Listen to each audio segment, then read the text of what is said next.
Bonjour à toutes et à tous, heureux de vous retrouver pour une nouvelle semaine de Smart Impact, l'émission de celles et ceux qui font de la transition environnementale et sociétale un axe fort de leur stratégie. Voici le sommaire. Mon invité aujourd'hui, c'est Dimitri Carbonel, fondateur de Livosphère, expert auprès de la BPI et membre du Shift Project, le cercle de réflexion créé par Jean-Marc Jancovici. Il publie 2050 Clash ou Renaissance, on en parle juste après ces titres. Notre débat, il sera consacré aux leviers indispensables pour agir, pour passer des intentions aux actes. C'est l'objet d'un guide publié par Entreprise et Progrès. Et puis dans Smart Ideas, la start-up du jour, c'est Green City Organisation qui a mis au point une technologie simple et ingénieuse de récupération des déchets en mer. Voilà pour les titres, c'est Smart Impact. Tout de suite.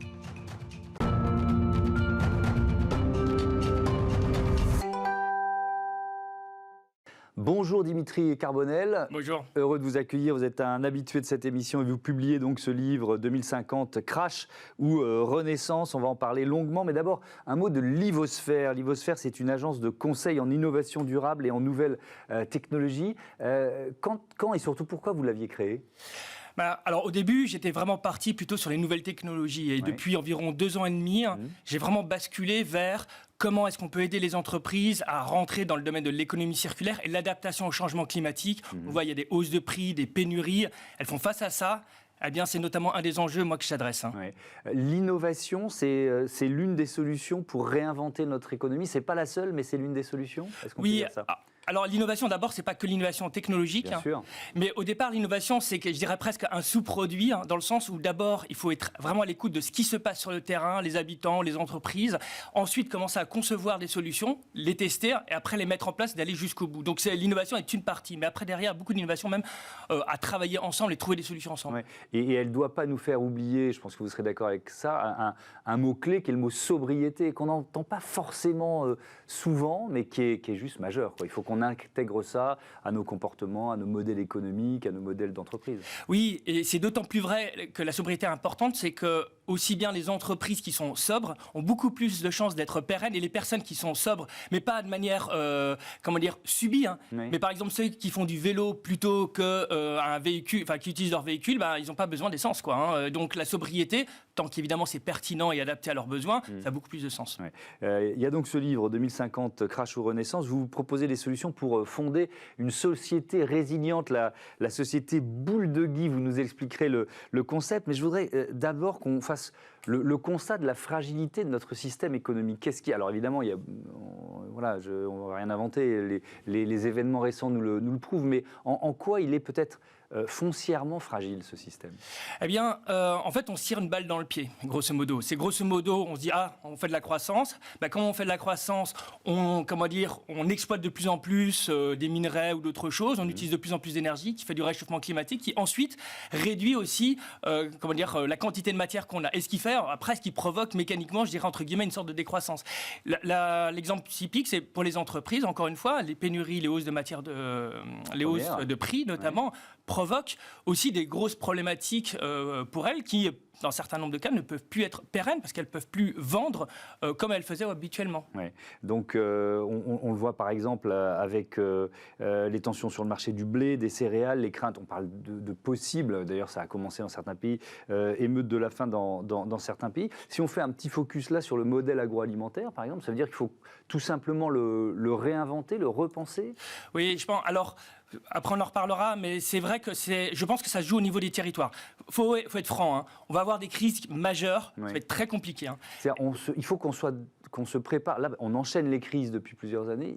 Peut-être que ça va devenir ça la normalité, le fait je dirais même que ça va s'accélérer. Donc, pour l'instant, c'est juste un préambule, entre guillemets.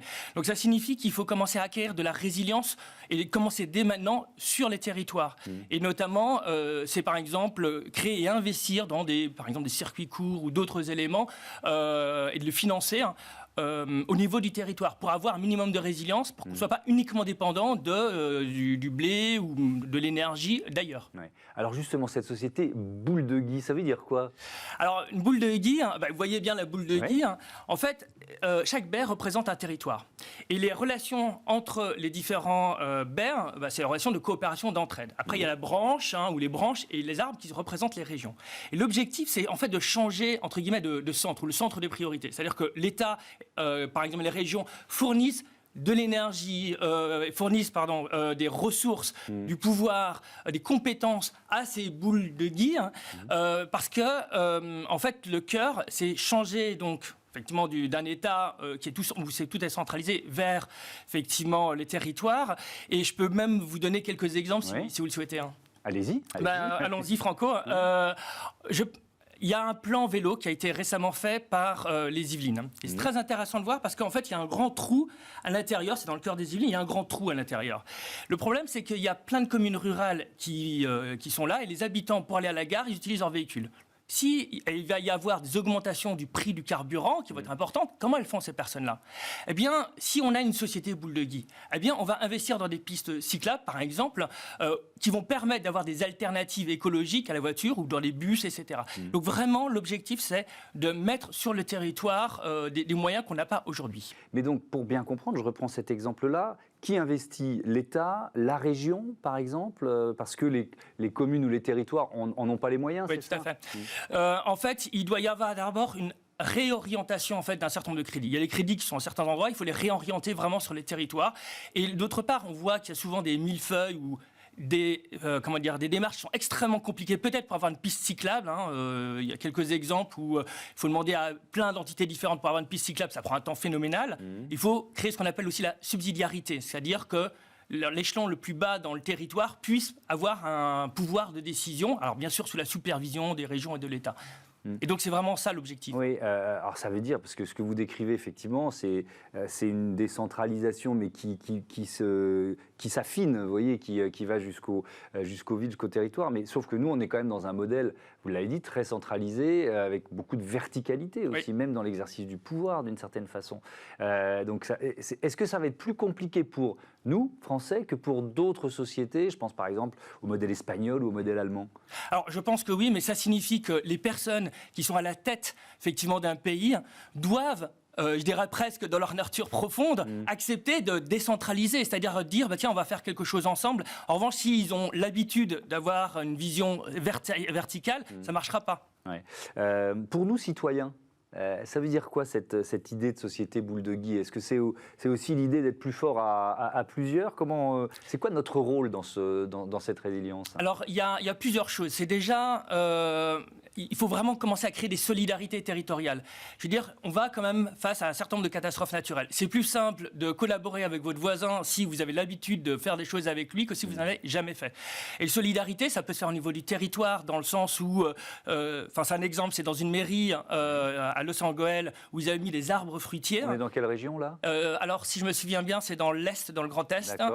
Et en fait, ils ont mis des arbres fruitiers. Et ce qui se passe, c'est que les personnes prenaient les fruits, faisaient des confitures et partageaient les confitures. Alors, ça peut paraître anecdotique, mais que petit à petit, créer ces liens, c'est une chose. Et puis après, on peut faire dans l'alimentation, l'énergie, pour le partage d'énergie, il y a plein de solutions. Oui, mais moi je retiens ce que vous dites parce qu'on a souvent un sentiment d'impuissance, ou alors on se dit, de toute façon, à quoi ça sert que, je sais pas, je trie mes déchets parce qu'à l'autre bout de la planète, tel pays fait n'importe quoi. Donc le fait de se réunir, déjà, ça donne plus de poids à nos actions? Oui, et surtout, on a un impact, parce que souvent, on se dit « Ah mince, le climat, je ne sais pas quoi faire ». En revanche, on a des actions concrètes qu'on peut faire aujourd'hui, pas à 2050, mais dès aujourd'hui, qui peuvent avoir un impact visible devant nous, sur nos territoires. Alimentation plus saine, effectivement, faire du vélo, ou il y a plein d'autres choses au niveau, énergie aussi, d'avoir l'énergie beaucoup moins chère, ou peut utiliser l'énergie de telle sorte qu'on a un pouvoir d'achat qui reste stable. C'est autant de choses qui nous ont un impact direct sur nous. Ouais. Si on ne met pas en place ces solutions, Dimitri Carbonel, le crash, il est garanti. Il est presque déjà là dans certaines régions du monde. Alors en Inde, c'est effectivement le cas avec la chaleur, mais oui, dans le sens, en fait, c'est simple. Grosso modo, c'est comme une pente. eh bien, soit la pente, elle fait comme ça, soit la pente on fait un peu plus long comme ça, puis bam, ça retombe très fortement. Et donc la question, c'est quel est le niveau de pente qu'on veut avoir. Donc, alors je dirais pas qu'il y a un crash, en fait, c'est une multitude potentiellement de crash, d'effondrement, comme vous voulez, mais qui vont devenir de plus en plus durs. Oui, alors vous parlez des territoires, mais quand même, est-ce que c'est pas aussi au niveau ou à la taille d'un continent que les solutions se construisent? C'est-à-dire qu'il faut aussi peut-être la puissance européenne pour on l'a vu notamment pendant la crise sanitaire, on a vu ce que ça pouvait signifier si l'Europe se mettait à agir ensemble, ou là depuis la guerre en Ukraine. Je pense qu'il faut vraiment les deux, que ce soit au niveau européen et français, c'est-à-dire qu'il y a un cadrage, il y a des choses qui sont mises en place par l'Europe, il faut vraiment qu'elle soit là-dessus, parce que les acteurs se disent, OK, la règle est la même pour tout le monde, et donc je me plie à ça. Et la deuxième chose, il faut aussi qu'il y ait quelque chose qui vienne des territoires. Et c'est ensemble qu'on parviendra effectivement à faire bouger la société.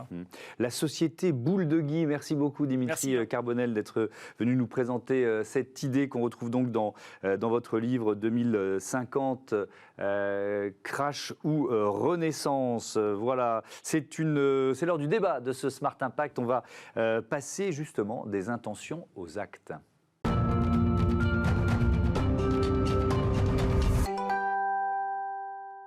Le débat de ce Smart Impact avec Christine Duroux, bonjour. Bonjour. Bienvenue, vous êtes senior partner chez Key & Partners, vice-présidente d'entreprise et progrès. À vos côtés, Vincent Perrotin, bonjour. Bienvenue à vous aussi, directeur RSE, secrétaire du comité des parties prenantes du groupe FDJ Entreprise et progrès qui publie ce guide vers une entreprise à impact, de l'intention à l'action. Alors vous l'avez ensemble copiloté avec Sylvie Borias, qui est la directrice RSE du groupe Bell. C'était quoi déjà votre objectif, Christine Duroux ? Alors, notre objectif, déjà, Entreprise et Progrès en deux mots, c'est une association, une centaine d'entreprises de toute taille, quelques grands noms. On a une caractéristique, c'est qu'on a 50 ans. On a été créé comme une sorte de spin-off du CNPF de l'époque, avec un discours fondateur d'Antoine Riboud de Danone sur l'alliance de l'économique et du social. Tout ça pour dire que ça fait quelques années qu'aujourd'hui, la question de l'impact, ça a toujours été notre ADN, c'est Entreprise et Progrès. Donc, le nouveau progrès. Notre objectif, la plupart du temps, Entreprise et Progrès, sa deuxième caractéristique, c'est de produire, si possible, des recommandations et des propositions concrètes pour les entreprises, pour les pouvoirs publics, de prendre un sujet qui semble un peu cliché, un peu très vague, et d'en faire des choses le plus précis. Je dirais pas concret, je me méfie du mot concret, mais le plus précis possible. Donc notre objectif, c'était, j'irais presque de faire un manuel, parce que l'impact, c'est quand même un sujet, tout le monde en parle. Qu'est-ce que ça veut dire concrètement, voilà, et de le faire avec des intervenants qui connaissaient le sujet aussi. Alors justement, comment vous avez travaillé pour définir, il y a 10 actes, 10 actes clés pour avancer. Qui a participé à l'élaboration de ce guide ? Alors donc avec Sylvie Borias et Christine Duroux, on a en fait animé une série de webinaires. Donc on a associé tous les membres d'Entreprise et Progrès et on y a fait intervenir un certain nombre de chefs d'entreprise, d'élus, d'experts. Donc parmi les élus, on a notamment eu par exemple Pascal Canfin, élu au Parlement européen. Parmi les présidents d'entreprise, on a eu notamment Jean-Paul Berthomé, le PDG des laboratoires Expansience. Voilà, on a eu aussi Guillaume Richard, le président de WeCare. L'idée, c'était qu'ils partagent des bonnes pratiques, en fait, des idées, des difficultés auxquelles... En fait, on a structuré le chantier autour d'un certain nombre de thématiques. Sur chacune de ces thématiques, on a fait intervenir à chaque fois 2 personnes et on les a fait débattre aussi ensemble sur la dimension environnementale de l'impact, sur la dimension sociale, sur la dimension territoriale et puis plus largement aussi sur les questions d'alliance entre justement la finance et la RSE.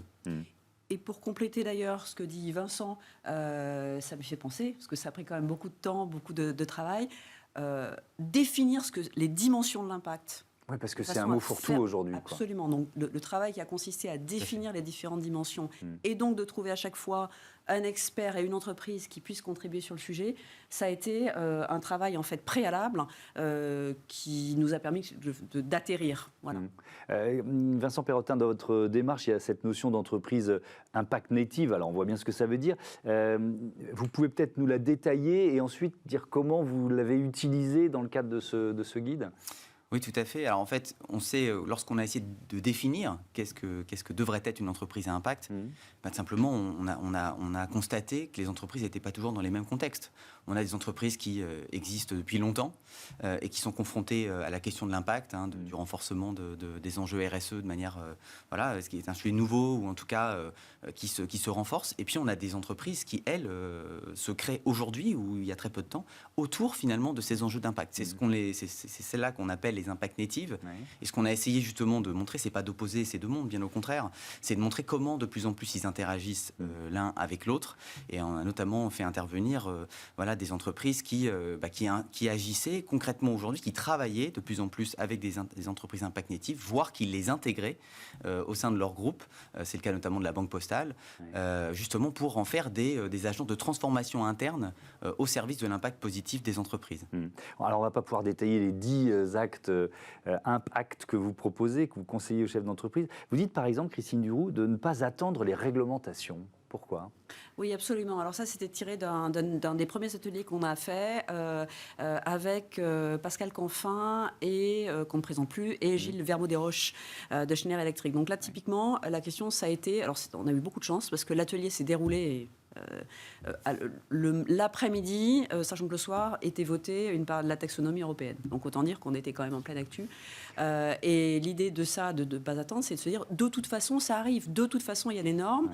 Autant les devancer, sinon vous courrez toujours après la norme. Donc même si une autre de nos recommandations est de choisir ses combats, il y a un combat de toute façon qu'il faut mener, qui est celui d'être en avance sur une norme qui va s'imposer. Oui, si on prend la loi AGEC, je cite souvent cette loi sur ce plateau, anti-gaspi pour une économie circulaire.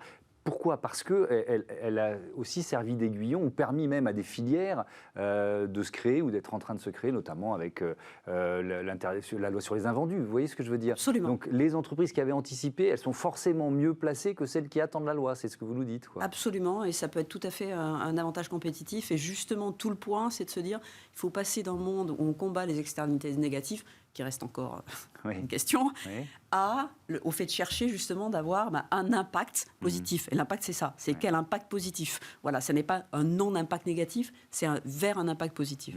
Dans les autres conseils que vous donnez dans ce guide, Vincent Perrotin, il y a le fait de placer la direction administrative et financière au cœur de la stratégie. Pourquoi on l'imagine bien, mais pourquoi c'est si important de conjuguer impact et finance aujourd'hui ? Pour nous, un des enjeux clés, c'est de mettre finalement l'impact au cœur d'une performance intégrée et globale qui va justement allier la finance et la RSE. Donc notre conviction, c'est que justement les acteurs de la finance, donc les DAF, les directeurs d'affaires financières, d'un côté, et de l'autre côté les acteurs de l'extra-financier, donc les directeurs RSE, ils doivent en fait être ensemble, les bras armés, justement de cette transformation au service de l'impact positif. Et l'enjeu, quel est-il ? L'enjeu, il est tout simplement de sortir du dilemme entre responsabilité et profitabilité qu'on oppose souvent.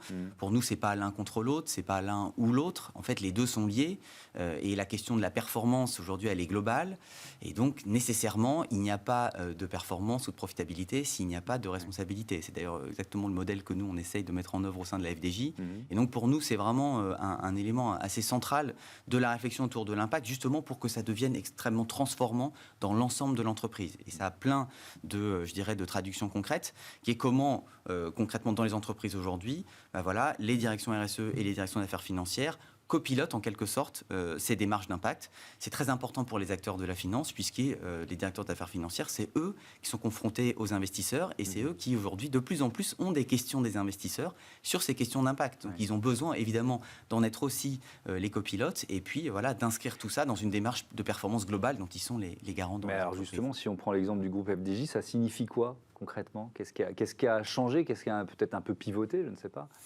Ce que j'explique, c'est que justement, à partir du moment où les investisseurs de plus en plus nous interrogent sur ces questions, il faut qu'on soit beaucoup plus étroitement associés et qu'on ait des démarches finalement de pilotage avec des indicateurs financiers et extra-financiers qui sont pilotés à peu près de la même manière. Mais si je sors du cas de FDJ, on a aussi le cas du groupe Bell donc Sylvie Borias qui co-présidait ce chantier avec nous et directrice RSE et communication corporate du groupe Bell.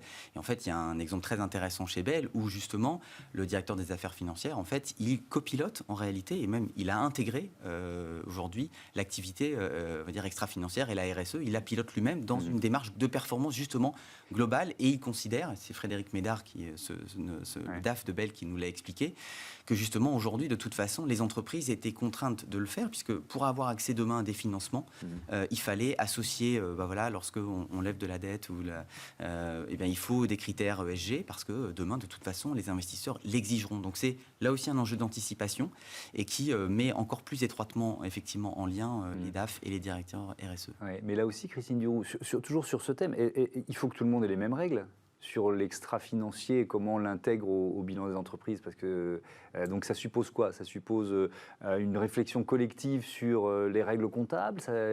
Comment ça peut être intégré? Alors pour le coup, sur ce sujet-là, qui dépasse largement le cas de notre chantier, comme vous le savez, il y a de toute façon des réflexions en cours depuis déjà pas mal de temps, beaucoup poussées par la France. Il y a eu là-dessus le rapport de Cambourg qui date de maintenant quelques années. Il y a une réflexion effectivement sur les normes comptables. Il y a une petite bagarre de toute façon entre à minima l'Europe et le bloc américain en attendant les autres blocs pour définir tout ça. Donc oui, c'est en cours d'être passé. Ce qui se passe en ce moment avec la taxonomie européenne est une façon quand même de converger là-dessus, au moins au niveau de l'Europe. De toute façon, ça se passera au niveau des normes comptables européennes ou continentales. Et ça, j'ai envie de dire, c'est de toute façon, ça s'imposera aux entreprises. Aujourd'hui, quand vous levez des financements, et pour reprendre et appuyer sur ce que disait Vincent, je pense qu'il y a un point qui nous est apparu très clairement et qui a été porté par plusieurs, c'est que demain, en tant qu'entreprise, vous ne pourrez pas vous financer si vous ne rentrez pas dans ces critères-là, ou si vous n'avez pas d'avancée, ou si vous ne pouvez pas répondre aux questions des investisseurs. Avec toutes les précautions, évidemment, il n'est pas question de faire du greenwashing, mais d'avoir une certaine règle de conduite ou éthique des affaires. Allez, un dernier thème sur les parties prenantes et on va zoomer sur les collaborateurs. Vous dites qu'il faut les transformer en activistes. Alors, il y a une phrase choc derrière ça, pourquoi ? Je laisserai éventuellement après Vincent donner un exemple peut-être à la FDJ. Pourquoi ? Parce que d'abord, ils sont demandeurs. On veut Entreprises et Progrès. D'ailleurs, on lance quelque chose qui s'appelle Jeunes et Progrès en ce moment, et c'est pas un hasard. On n'a pas forcément que des jeunes d'ailleurs, mais on a des collaborateurs qui veulent être activistes, qui veulent avoir un mot à dire, qui veulent participer via aussi l'entreprise aux questions des sociétés civiles. Et l'entreprise n'est pas à côté de la société civile, elle est dedans. Donc les collaborateurs et les transformer en activistes de l'impact, ça fait partie de la mission de l'entreprise. Ouais, avec notamment l'idée d'une entreprise incubateur pour donner la chance aux meilleures idées. Je sais que vous lancez un InnoDay au groupe FDJ. Donc l'idée c'est quoi? C'est que tout le monde puisse proposer des idées. Peut-être qu'il y en aura des mauvaises, mais il y en aura forcément des bonnes, c'est ça? Tout à fait. En fait, ça rejoint exactement ce qu'indique Christine, c'est-à-dire comment l'entreprise peut incuber et être à l'origine, en fait, aider ses collaborateurs à être des intrapreneurs en quelque sorte de l'impact. Ouais. Donc ça peut passer effectivement par ce genre de démarche. De manière générale, notre conviction c'est que aujourd'hui les jeunes générations, mais même plus largement, en fait, ont des attentes à l'égard des entreprises extrêmement fortes sur ces questions. Donc si on veut attirer les talents d'aujourd'hui et de demain, de toute façon, il faudra passer par là. Mais je voudrais juste insister sur un point qui est sur la question des parties prenantes. On a aussi voulu prendre un angle un peu plus large, qui est les collaborateurs au premier chef, aussi les territoires. C'est un sujet dont on parle un peu moins, mais qui pour nous est absolument clé. Il y a une interdépendance très forte entre les entreprises et les territoires sur lesquels elles sont implantées. C'est particulièrement le cas chez FDJ, mais c'est vrai de beaucoup d'autres entreprises. Nous, on a un réseau de proximité de 30 000 points de vente dans 11 000 communes, mais c'est le cas de beaucoup d'entreprises. Et aujourd'hui, il faut pouvoir dialoguer avec ces parties prenantes dans chacun de ces territoires, associations, élus, qui sont aujourd'hui au cœur de ces sujets, on l'a vu pendant la crise sanitaire. Et puis le troisième point, c'est que c'est même au-delà finalement des territoires, des collaborateurs, c'est un écosystème finalement qu'il faut structurer autour de l'impact. Nous, chez Entreprises et Progrès, on plaide pour un mouvement d'impactivistes. Voilà, justement. On va retenir ce terme. Merci beaucoup. Je recommande ce guide vers une entreprise à impact de l'intention à l'action. Le voilà, on le voit téléchargeable bien sur notre site. Et ben voilà, c'est quoi l'adresse du site? entreprisesetprogrès.com/or/fr, je ne sais pas. C'est toujours un piège, ça. Entreprises et Progrès. Vous trouverez, c'est facile. Allez, on passe à Smart IDs, la récupération des déchets en mer, ou même juste avant qu'ils arrivent en mer, vous allez voir.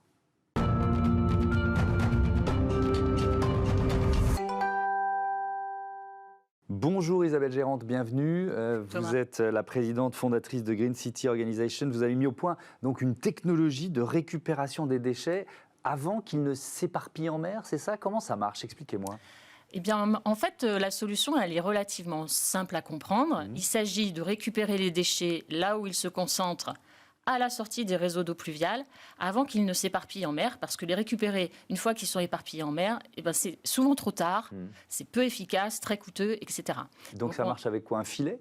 Alors effectivement, c'est à base de filet, mais j'allais dire que l'innovation n'est pas dans le filet. Le filet, c'est l'équivalent d'un sac aspirateur pour un aspirateur. Oui.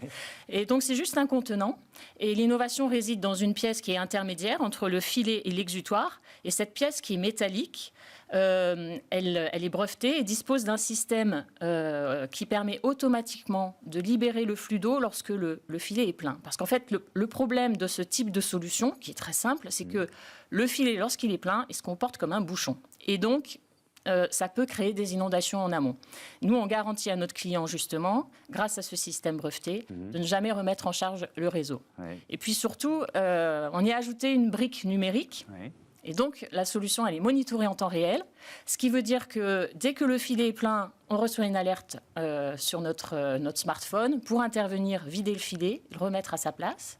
Et puis, cerise sur le gâteau, on peut également récupérer de la data sur la qualité de l'eau en temps réel ou en temps quasi réel. Et vous le testez à Marseille en ce moment, où vous étiez présente à l'événement Change Now au Grand Palais éphémère. Qu'est-ce que ça représente pour vous, un événement comme ça ? Change Now, c'est une super opportunité pour nous. Et ça montre aussi qu'on a, chez Green City Organisation, la capacité de mobiliser beaucoup d'énergie et tout un tas de partenaires autour de nous, et notamment KPMG, qui nous a permis de participer à leur côté à ce magnifique salon. Et évidemment, lorsqu'on est en phase de travailler sur une levée de fonds, participer à Change Now, c'est une super opportunité de rencontrer des investisseurs. Et alors, dans les partenariats dont on peut parler, il y a aussi un partenariat avec Surfrider Foundation, oui, c'est ça? Oui. De quoi il s'agit? Alors, en fait, on a vraiment pour ambition de déployer notre solution sur le bassin méditerranéen parce qu'on est marseillais et qu'on veut avoir de l'impact. Et pour ça, en fait, pour pouvoir plus facilement nous faire connaître auprès des acteurs politiques locaux, on prend attache avec une ONG de référence.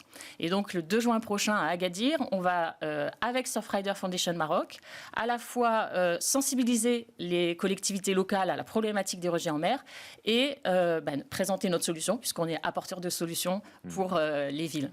Pour bien comprendre, c'est en cas de forte pluie que votre système est surtout utile, c'est ça? Oui, parce qu'en fait, en temps normal, les eaux de pluie qui se chargent en déchets vont être traitées par les stations d'épuration. Le problème, c'est que lorsque les épisodes pluvieux sont importants, et malheureusement, ça va être de plus en plus fréquent avec le changement climatique, les stations d'épuration ne sont pas configurées pour à la fois absorber les eaux usées et les eaux de pluie en forte quantité. Et c'est la raison pour laquelle, en fait, malheureusement, toutes les villes, mais dans le monde, rejettent ces eaux de pluie chargées en déchets directement au point le plus bas. Et quand on est sur une ville littorale, c'est la mer. Vous dites que c'est une technologie low-tech. Pourquoi vous dites ça? Parce qu'en fait, les fonctionnalités, elles peuvent être développées au travers d'un filet de pêche, qui a des caractéristiques un peu particulières, mais c'est facile à fabriquer. Oui. Et puis la pièce métallique, c'est un procédé mécanique, et on a d'ailleurs conçu cette solution pour que n'importe quelle chaudronnerie partout dans le monde puisse fabriquer cette fameuse pièce. Et du coup, ça rend la solution facilement déployable partout dans le monde. Merci beaucoup, merci Isabelle Gérante d'être venue nous présenter Green City Organisation et vos filets intelligents. Voilà, c'est la fin de cette émission. Merci à toutes et à tous de votre fidélité à Bismart, la chaîne des audacieuses et des audacieux. Salut.